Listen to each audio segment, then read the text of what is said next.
একজন রাজনীতিবিদ হিসাবে আমারও তো ইচ্ছা করে পপুলার কথা বলতে, যাতে জোরে জোরে তালি পায়। কিন্তু এই চেয়ার প্রতি মুহূর্তে আমাকে স্মরণ করে দেয়, no, you have to take the right decision, not the popular decision. এই চেয়ারটি খুব কঠিন একটি চেয়ার, মাননীয় স্পিকার। এই চেয়ারটি দেখলে মনে হয় বসতে খুব আরাম, আসলে মাননীয় স্পিকার মোটেও আরামের না। আমার কাছে একজন রাজনীতিবিদ হিসাবে মনে হয় খুব সম্ভবত বাংলাদেশের মানুষ যত না রাজনৈতিক ডিবেট চায়, যত না রাজনৈতিক বিভিন্ন বক্তব্য চায়, তার থেকে তারা তাদের সমস্যার সমাধান চায়। মাননীয় স্পিকার, আজকে এই মুহূর্তে মাননীয় স্পিকার, আমার দলের সদস্যরা এবং ক্ষেত্র বিশেষ আমি দেখছি বিরোধী দলের বন্ধুরাও আমার কিছু কিছু কথায় টেবিল থাপড়াচ্ছেন। মাননীয় স্পিকার, এই যে চেয়ারটা আপনি দেখছেন, যেই চেয়ারে আমি এখানে বসছি আপনার সামনে, মাননীয় স্পিকার, এই চেয়ারটি খুব কঠিন একটি চেয়ার। মাননীয় স্পিকার, এই চেয়ারটি দেখলে মনে হয় বসতে খুব আরাম, আসলে মাননীয় স্পিকার মোটেও আরামের না।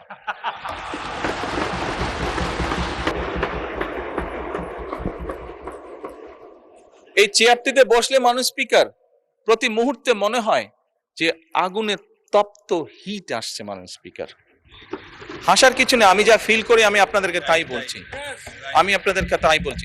মাননীয় স্পিকার, এই চেয়ারের থেকে উঠে দাঁড়িয়ে আপনার সামনে বক্তব্যে আমি হয়তো অনেক পপুলার কথা বলতে পারতাম, যেটাতে আরো অনেক বেশি তালি হতো। মাননীয় স্পিকার, কিন্তু এই চেয়ার আমাকে বলে যে আমি সবসময় পপুলার কথা বলতে পারি না, আমাকে সেটাই বলতে হবে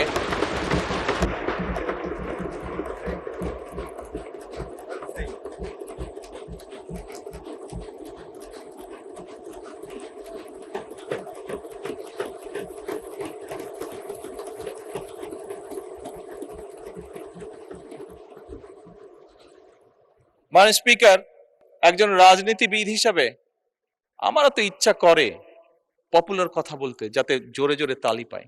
কিন্তু এই চেয়ার প্রতি মুহূর্তে আমাকে স্মরণ করে দেয়, no, you have to take the right decision, not the popular decision.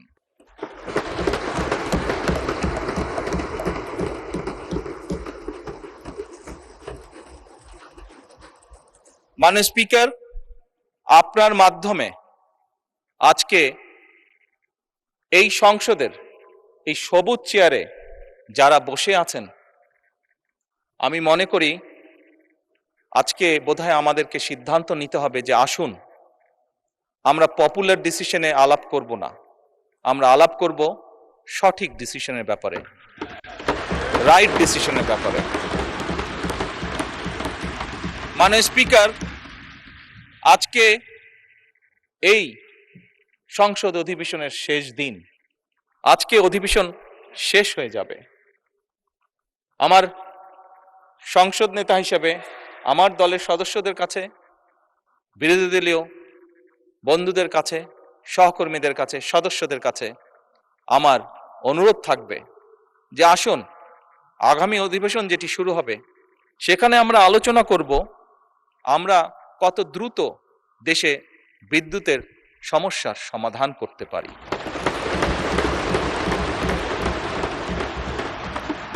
মাননীয় স্পিকার, আমরা আলাপ করতে চাই, আমি আলাপ করতে চাই আগামী সংসদে কত দ্রুত আমরা কত বেশি সংখ্যক মানুষের কর্মসংস্থান, দেশেই হোক বিদেশি হোক, তৈরি করতে পারি।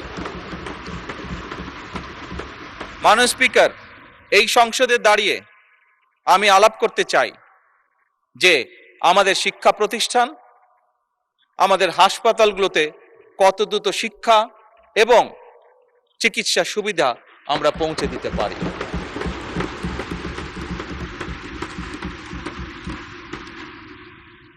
মাননীয় স্পিকার, দিনের কার্যবিধিতে আপনি যখন শুরু করেন, বিভিন্ন সময় বিভিন্ন সংসদ সদস্য বলে ওঠেন তার এলাকায় রাস্তা লাগবে, তার এলাকায় ব্রিজ লাগবে, কারো এলাকায় কালভার্ট লাগবে। স্বয়ং বিরোধী দলীয় নেতা ওনার এলাকার সমস্যার কথা বলেছেন। মাননীয় স্পিকার, আমরা যদি দেশের পরিস্থিতি স্থিতিশীল রাখতে না পারি, দেশে আমরা যদি অর্থনৈতিকভাবে শক্তিশালী করতে না পারি, মাননীয় স্পিকার, বর্তমান প্রেক্ষাপটে যেখানে 30 লক্ষ কোটি টাকার ঋণ নিয়ে এই সংসদ দেশ পরিচালনা শুরু করেছে, সেই দেশকে আমরা এগিয়ে নিতে পারবো না। আমরা যদি একটি স্টেবল গভর্নমেন্ট রাখি, আমরা যদি একটি স্টেবল পার্লামেন্ট এনশিওর করতে না পারি, মাননীয় স্পিকার, আমরা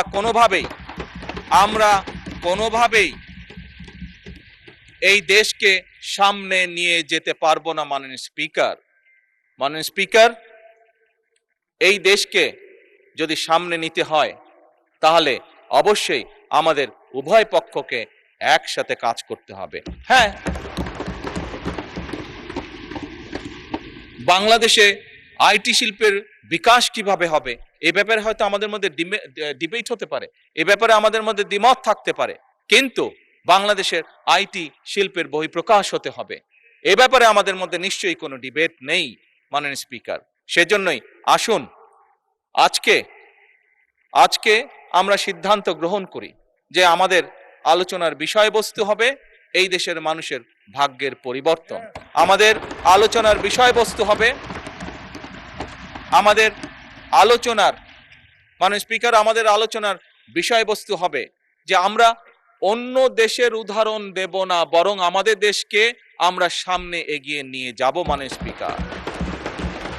স্পিকার, 1971 সালে এই দেশ যখন স্বাধীন হয়েছে, এই মুহূর্তে আমরা বিভিন্ন বিবেচনায় আমাদের দেশকে যদি স্ট্যান্ডার্ডে ধরি, আমাদের মতন অনেকগুলো দেশ ছিল যারা হয়তো 1972-73 সালে স্বাধীন হয়েছে, তারা আমাদের থেকে এগিয়ে গিয়েছে। মাননীয় স্পিকার, আমরা পারিনি কেন? বিকজ বিভিন্নভাবে এই দেশকে, একটু আগেই যেটা বলেছি মাননীয় স্পিকার, বাধাগ্রস্ত করা হয়েছে গণতন্ত্রকে। মাননীয় স্পিকার, গণতন্ত্র বাধাগ্রস্ত যদি হয়, গণতন্ত্র প্রতিবার বাধাগ্রস্ত হলে অর্থনীতি, শিক্ষা, স্বাস্থ্য সবকিছু বাধাগ্রস্ত হবে। কাজেই মাননীয় স্পিকার, আপনার মাধ্যমে আমি বিরোধী দলীয় সহকর্মীদের কাছে আহ্বান জানাতে চাই, আসুন আমরা ডিবেট করব, আমরা বিতর্ক করব, আমরা আলাপ করব, আমরা আলোচনা করব, আমরা বসবো, কথা বলবো, কিন্তু কোনোভাবেই এই সংসদকে ব্যর্থ হতে দেওয়া যাবে না।